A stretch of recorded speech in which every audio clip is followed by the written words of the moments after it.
What would happen if the owner of a truck dealership went undercover as a customer and uncovered that the entire system was deceiving him?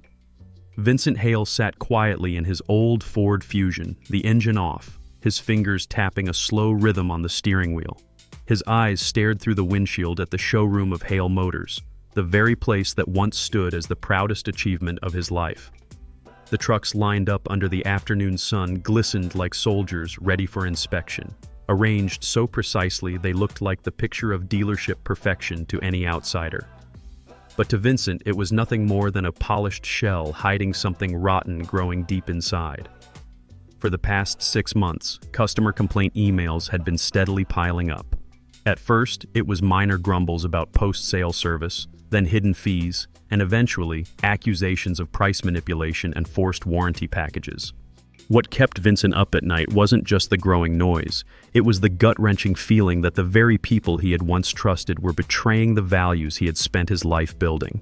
And today, he was here to find out the truth. Not in his usual double-breasted suit, not stepping out of a luxury SUV, and certainly not as the CEO. Today, he was Rick Donner, a laid-off mechanic searching for a pickup truck to start over. A faded t-shirt, oil-stained jeans, a 3-day beard, and a baseball cap pulled low over his face. Only his eyes remained unchanged, the eyes of a man who had lost everything once and built it back with nothing but grit. Vincent adjusted the rearview mirror, took a deep breath like a soldier about to enter enemy territory, and stepped out. The air outside carried a mix of new plastic and sweat, a scent common in busy dealerships. As soon as he set foot on the lot, a young man in a tucked-in shirt hurried over with a smile bright enough to pass for fresh out of college. "Afternoon, sir. I'm Aaron. What can I help you with today?" Vincent squinted, lowered his voice into a raspy drawl, the kind that spoke of years of smoking and hard labor. "Looking for a pickup. Budget's tight. Need something durable and easy to fix." Aaron nodded like he had heard that story 100 times. "Totally get it. What kind of price range are we working with?" "Got close to 35 grand saved up," Vincent lied, using the figure he'd chosen to test their policies on standard pricing. Aaron guided him past 2 rows of trucks, stopping at a silver F-150 gleaming under the sun, clearly detailed to attract first-time buyers. "This one just came in last week. Tough, fuel-efficient, and comes with Hale Motors' exclusive protection package." Vincent froze. That package, by company policy, one he had personally approved, was supposed to be optional. It was never meant to be bundled into the sticker price. "Comes with it?" he asked, keeping his tone casual. "Yes, sir. We're currently applying it to all new models," Aaron replied, his eyes darting quickly toward the showroom office window where a man stood with arms crossed, watching like a hawk. Vincent recognized him instantly. Lucas Greer, a top-performing salesman whom he had promoted for his impressive numbers. A dark unease crept into Vincent's chest. When asked to take the truck for a test drive, Vincent observed everything, each phrase rehearsed, every omitted spec. Aaron's pitch was smooth but carried a noticeable edge of tension around his eyes. After a short drive and pretending to be pleased, Vincent agreed to head inside to discuss the deal. The showroom's cool air conditioning sharply contrasted the heat outside. Aaron sat before the computer, fingers slightly trembling as he pulled up the pricing sheet. "Okay, Mr. Donner, the base price is $37,000 plus $1,800 for the protection package and $950 for processing." His voice trailed off, eyes flicking again to Lucas's office. "Processing for what?" Vincent pressed, just as raised voices erupted at a nearby desk. A middle-aged man in a delivery uniform was standing, visibly shaking with anger. "We counted every penny! You said 32 grand, now it's 35, what's going on?" Vincent subtly turned his head, hiding the intensity in his eyes under his cap. The man's name was Henry Dalton. He had seen it flash briefly on Aaron's screen. His hands clutched a crumpled stack of papers and a photo slipped out. 3 children huddled around a birthday cake. Vincent's chest tightened. He remembered his father, standing frozen decades ago, holding a car contract he had been tricked into signing, wearing the same look of helpless disbelief. Vincent clenched his fists but remained seated. It wasn't time yet. Judgments made too early could backfire. He needed evidence. This was just the surface. He knew the real darkness still lurked beneath, hidden in plain sight behind numbers polished for display. The air inside the Hale Motors showroom felt even heavier after Henry Dalton's outburst, but everything quickly resumed its usual rhythm on the surface. Aaron, The young salesman still sat motionless in front of the screen, his fingers resting on the keyboard. Vincent, still deep in character as Rick Donner, pretended to skim through the cost breakdown, though his mind was spinning with questions. Who authorized bundling the protection package into the price? Why was there such coordinated effort to hide extra fees? This couldn't be oversight, it was a system. If you need more time to think it over, sir, I totally understand. Aaron's voice trembled, clearly hoping to step away from the transaction. Vincent gave a slight nod. It's fine. I just need to know exactly what I'm signing. His tone was guarded, like a man who had been burned before and learned to read the fine print. As Aaron retrieved the temporary quote, a gust of cold air slipped through the glass doors, followed by a new pair of customers, a buzz-cut young man in a leather jacket and an older woman who appeared to be his mother. Vincent gave them only a passing glance but recognized their faces instantly. They had filed a complaint 3 weeks earlier through the online feedback system, alleging they were forced to pay for a mandatory protection plan and ambiguous financial assistance fees. Aaron started to approach, but another, older salesman named Chris swooped in first and led the pair toward the VIP area. Vincent narrowed his eyes. Why bring unhappy customers into the VIP section? Was this an attempt to isolate and silence them?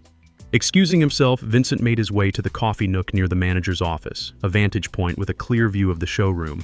But just as he reached for a cup, a voice called out behind him. Mr. Rick, right? I'm Lucas Greer, head of sales. Vincent turned, coming face to face with the man he hadn't seen in person for months. Lucas looked the same, navy suit, red tie, and that ever-present, confident, icy smile. I heard you were looking at the F-150, Lucas said smoothly. It's one of our top-selling models right now. Vincent nodded and shook his hand like any ordinary customer, though he had to fight the urge to confront him then and there. We're flexible on the deposit if you're ready to move forward today, Lucas continued. The listed price includes protection and processing fees, standard across all Hale Motors locations. I thought those were optional, Vincent said, feigning surprise. Lucas grinned, placing a hand on Vincent's shoulder like he was sharing an inside secret. It just makes things simpler. Everyone chooses them anyway. Vincent said nothing, but his gut confirmed what he had feared. This was a covert policy, never formally approved, being sold as a standard to pad profits. Lucas was enforcing it as a default and using it as leverage. Outside the glass, Vincent noticed Chris returning with the earlier pair. The woman looked confused, the young man subdued. Whatever fire they had entered with had clearly been extinguished. Vincent returned to Aaron's desk and quietly activated the voice recorder on his phone. He needed proof now, not just intuition. Be honest with me, Aaron, he said, voice low. These fees, who decided on them? Aaron hesitated. It's Lucas. He says we all have to follow the same template. We can't change anything. If anyone tries, Vincent prompted. They get reassigned to dead shifts, Sunday evenings, Tuesday mornings, slots with no foot traffic. No sales means no commission. Vincent leaned back, his eyes landing on the glossy showroom sign that read, Customers First. He had stopped managing this branch directly to focus on expansion, putting faith in a team he once trained personally. But now it was clear. A manipulative system had taken root, and Lucas wasn't acting alone. Who else has been affected? He asked. Aaron was silent for a moment, then whispered. Maya. She called out the extra fees in front of customers once. 2 weeks later, she was transferred to a branch all the way out in Nevada. She had to quit. Vincent's fist clenched. He remembered Maya, honest, principled, the kind of employee who once told him, "We sell trust, not tricks." The pieces were falling into place. If Maya had been pushed out, if Aaron was being coerced, if customers like Henry Dalton were being manipulated, this wasn't a fluke. It was a deliberate structure of deceit, held together by fear and control. Vincent glanced at his watch. This investigation was just beginning, but already, the darkness creeping through the core of Hale Motors was clear, and beneath that surface something even deeper and more corrupt might be waiting. He wasn't leaving until every layer was exposed. Vincent returned to Aaron's temporary workstation. but his mind was still stuck in the hallway, where just minutes ago Lucas Greer had glossed over every wrongdoing with a smooth and confident tone that could easily make the weak-willed nod in agreement without a hint of doubt. The story about Maya felt like a blade sinking deep into Vincent's memory. He vividly remembered the day she sent him that email about some worrisome issues at this branch. But back then, he was in New York preparing for an investment conference, and that email had been marked as to read later. Maya never asked for anything for herself. She simply said, "There's something wrong in how we're treating our customers." Now Vincent understood. Wrong did not mean a hasty decision, but an entire web of deceit disguised under the term standard procedure. "Mr. Rick," Aaron spoke up, hesitantly, "shall we proceed with the contract?" Vincent gave a slight smile, his voice steady as before. "Sure, but before signing, I'd like to request a detailed breakdown of every fee, just so I know exactly what I'm signing." Aaron nodded and began typing. As the document was being printed, a scene almost made Vincent forget his cover. Henry Dalton, the middle-aged man previously denied the original quote, was slowly walking out the main door, his shoulders hunched as if carrying the weight of his whole family. Vincent rose silently, grabbed his now cold coffee cup, and walked straight into the hallway, pretending to sip, but really scanning every corner. He spotted Lucas striding toward his private office, eyes glued to his phone screen, lips curled like someone who had just won a gamble. When Lucas slammed the door shut, Vincent noticed something. The office was lined with two-way mirrored glass. Outsiders couldn't see in, but those inside could observe everything, a silent mechanism of control. While Aaron was still wrestling with the printer, Vincent quietly moved toward the refreshment area near the waiting zone for financial paperwork. There, he overheard a conversation between two employees whose names he didn't recognize. "That guy looked so happy, then at signing found out we added $2,200 for market adjustment fees. But by then the cooling off period was over, right?" One laughed out loud. "Just like yesterday. That silver-haired lady even asked if it was a new state law requiring mandatory warranty." Vincent froze. This wasn't just about Lucas. It had spread to other employees, even becoming a joke. Those laughs sounded like nails being hammered into the coffin of professional ethics. He returned to the desk just as Aaron laid down the stack of papers. "Here it is, sir. The total cost now stands at $41,200. I know it's more than we initially discussed." Vincent didn't scold him. "That's fine, I'm just thinking things through." But inside he was boiling. A $6,200 markup. No clear explanation, no recorded customer consent. Everything presented as if it were a given. He glanced at his watch. It was past 3 p.m. If the schedule held, 2 more finance reps would clock in soon, and the number adjusting system would resume as seamlessly as it had dozens of times before. Vincent got up, asked to step out for a few minutes to think over his finances, and quickly retreated to the back of the showroom. There was a narrow hallway leading to the technical support offices, rarely visited and perfect for making a discreet call. He rang a trusted associate at headquarters. "I need the showroom footage from yesterday and today, starting at 9 a.m., especially for table number 4 and Lucas Greer's office. And I want the financial file editing permissions at this branch locked down by end of day." There was a pause on the other end, but Vincent added, "This isn't a request, it's urgent." When he returned, Aaron was speaking with another customer, and Lucas was back at his desk, coordinating something over the phone. Vincent strolled around the showroom, eyes tracking every movement. Each averted gaze, each smile that didn't reach the eyes, served as signals. This was a place run by fear, not trust. As he passed the Employee of the Month wall, he noticed Maya's photo was still up, but her name had been removed, replaced with the words "currently updating," a deliberate erasure. Vincent took a photo with his phone, not just as evidence, but to remind himself that he could not allow silence to win. Today had been enough to teach him. If he only managed from a distance, he would never see the dust settling on his reputation. And if he relied only on spreadsheets, he would always believe the dealership ran just as he once dreamed. But the truth was otherwise. Behind those gleaming cars and catchy slogans were doctored numbers, mistreated customers, and suffocated employees. Vincent knew one thing clearly: he had to expose Lucas. But to do it thoroughly, he needed more evidence, and ideally, a confession, from the mastermind himself. The sky outside had turned a dull shade of ash gray, and the fading twilight smeared across the glass walls of Hale Motors like time-stained smudges, reminding Vincent that the clock was ticking and the truth was slowly revealing itself. But a scar, if exposed without proof, only gives the one who caused it more time to cover it up more thoroughly. Vincent knew this well. Lucas Greer was no fool. He had been promoted based on impressive figures and reports, which Vincent now realized were the result of pressuring customers into paying hidden fees, a polished art of manipulation disguised as service. By now, the showroom had started to empty out. Artificial lighting replaced the natural light that was fading. Vincent noticed Lucas preparing to leave his desk, jacket already draped over his chair. This was the ideal moment. He returned to Aaron's desk and whispered, "Before making a decision, I'd like to ask the manager directly about a few of these charges. Can you arrange that for me?" Aaron looked startled but nodded. "Let me ask." He walked toward the office and tapped on the glass door. Lucas initially frowned, but upon seeing Vincent standing at a distance with a seemingly hesitant expression, he quickly shifted his demeanor, smiling warmly as if to say, "Let me handle this," before stepping out and motioning for Vincent to come in. Lucas's office was meticulously designed. Dark brown leather chairs, a heavy mahogany desk, a bookshelf lined with family photos, all crafted to create an illusion of trust, like a stage set for rehearsed performances. Lucas pulled out a chair for Vincent, poured himself a glass of water, then leaned back like a man in control, ready to assist a hesitant customer. "Mr. Rick, Aaron said you had some concerns about the fees?" Vincent nodded, feigning nervousness.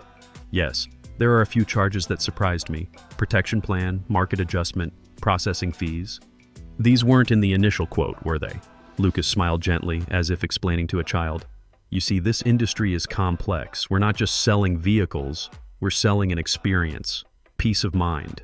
These fees ensure comprehensive protection against legal hassles and unexpected breakdowns."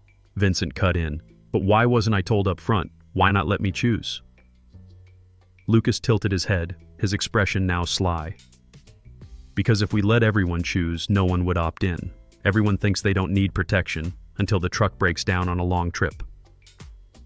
He stood, walked to the glass wall, gazing out over the showroom like a lord surveying his domain. Hale Motors was built on customer guidance, and to guide, sometimes you have to walk a step ahead. Vincent remained calm, though a storm raged within. He gently pressed the spot over his chest, where his phone was silently recording everything. "So, the owner of this place knows about all this?" Lucas laughed heartily. "Vincent Hale? That guy doesn't care about individual deals anymore. He's too busy opening 3 new branches on the East Coast. If you file a complaint, I bet it'll sit in the non-urgent inbox for weeks. Me? I'm here, helping you directly." He turned, arms crossed, voice dropping to a confident hush. "You're sharp, Rick. Not everyone asks the hard questions, so I'll offer you a special deal." He opened a drawer and pulled out a pre-filled form, leaving only the signature line blank. "Sign this, and the protection plan will disappear. But of course, we can't officially record that adjustment. All I need is a small thank you in cash. Everyone walks away happy. No harm done." Vincent paused for a moment. He had just been offered a bribe, directly, without euphemism. Such brazen arrogance. "And this happens often?"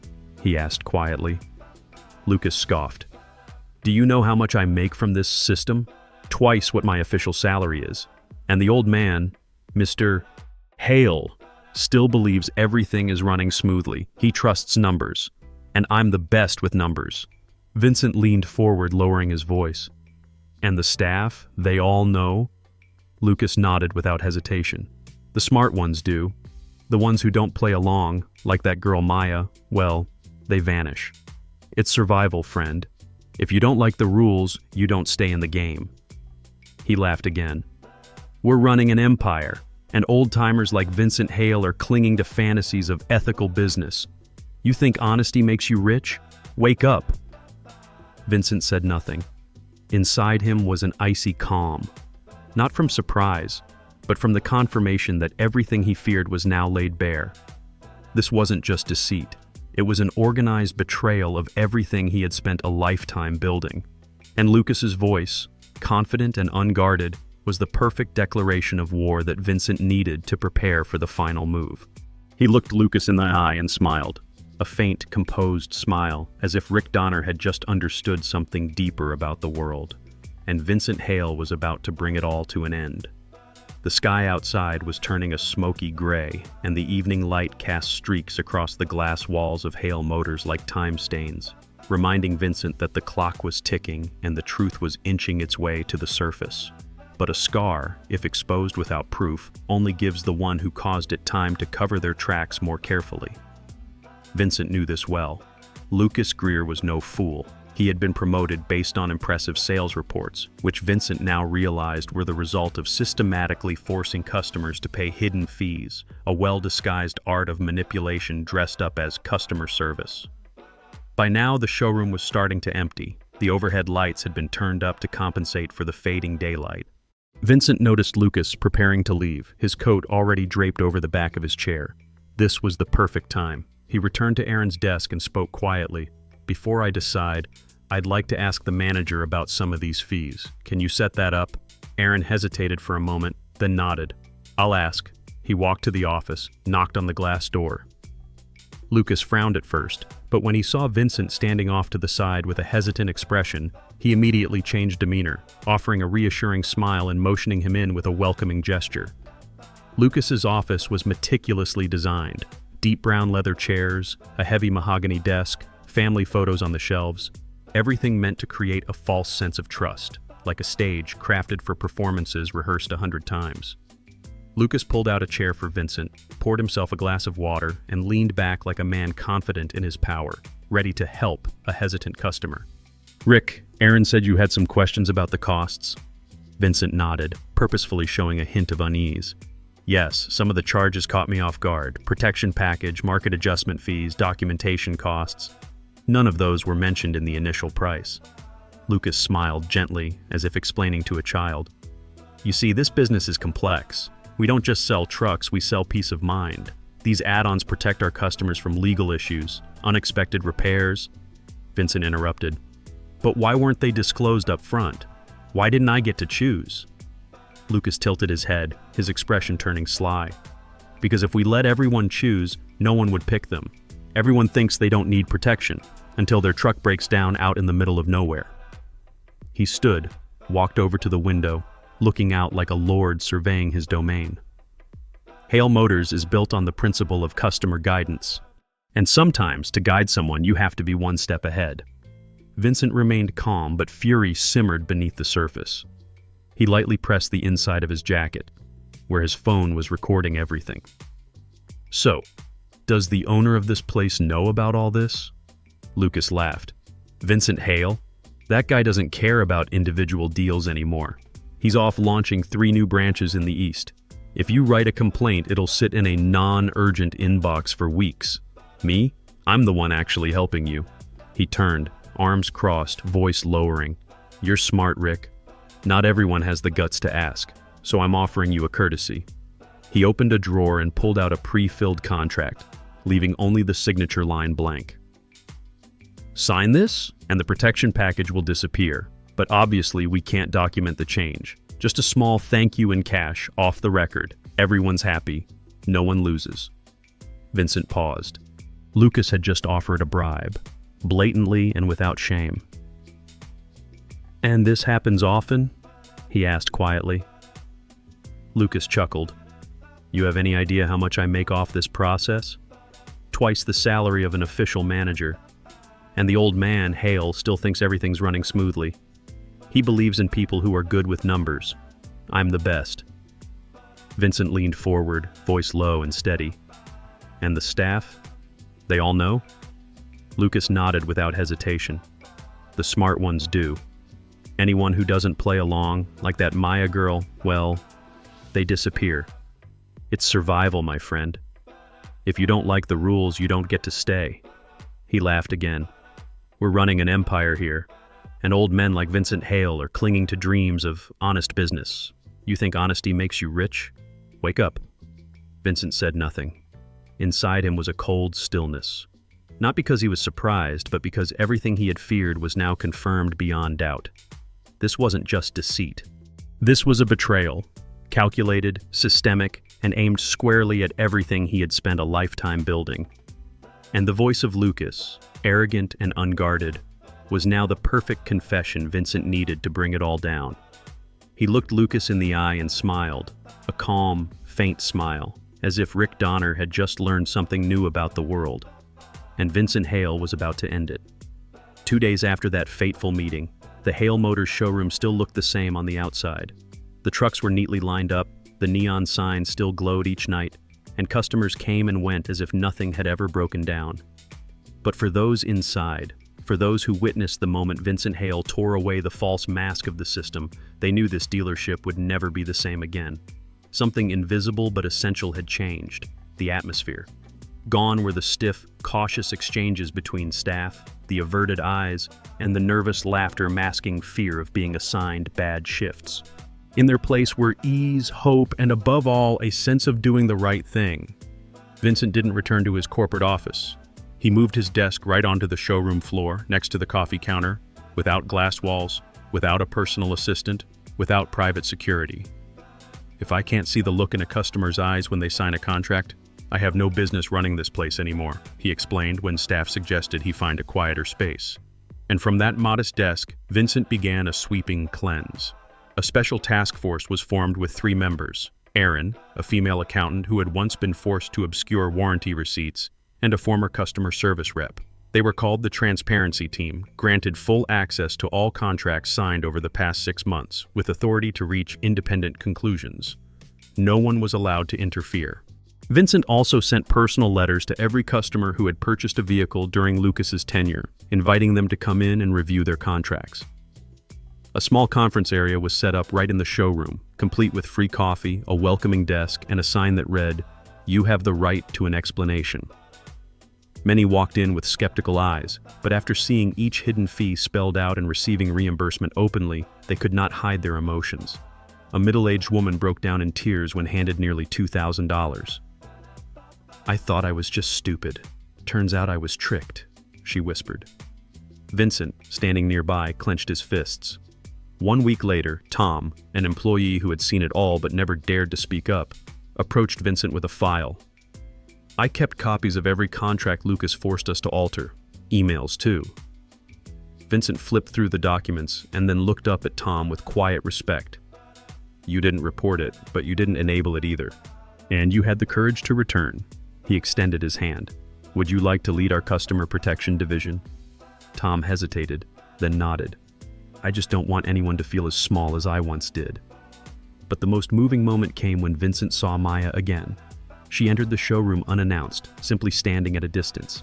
Vincent recognized her immediately and walked over. "I owe you an apology," he said. Maya smiled and nodded. "I knew you were busy, but all I wanted that day was a response."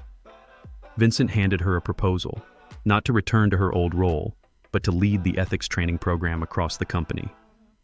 "Help me make sure no one ever learns to sell through manipulation again, only through trust." The reforms didn't stop with people. Vincent installed a digital display right in the center of the showroom. Every vehicle came with a QR code linking to a detailed breakdown of price, fees, warranty, and tax. No more approximate quotes, no more "we'll explain later." On the wall, a permanent sign was mounted. "We sell vehicles, but what we truly offer is trust." Vincent knew the early days would be hard. Sales would likely drop. Not everyone embraces transparency when they can still profit from deception elsewhere. But he hadn't built Hale Motors for short-term gain. That's why, when a local news station asked to run a feature about the CEO who went undercover to expose fraud, Vincent didn't decline. He didn't want fame. He wanted accountability. And that began with facing the public. The segment aired 2 weeks later, showing Vincent standing in the middle of the showroom, refunding customers, listening to grievances the old system had ignored. Web traffic spiked, but more importantly, new customers didn't come for discounts. They came to be treated right. At the end of the day, Vincent sat at his makeshift desk, gazing out through the glass at the silent trucks awaiting their next journey. On his desk sat a new photo frame. Inside was a picture of Henry Dalton and his 3 daughters, beaming beside their new truck, with a handwritten note behind it. "Thank you for standing with us." Vincent touched the glass lightly. He hadn't just saved a showroom. He was rebuilding what modern business had long forgotten: integrity. Vincent never left the showroom. He continued working there every day among employees and customers, listening, observing, and giving feedback on everything from how a contract was presented to how a cup of coffee was offered to a guest. He understood that culture isn't built from wall-mounted slogans, but from how people act when no one's watching.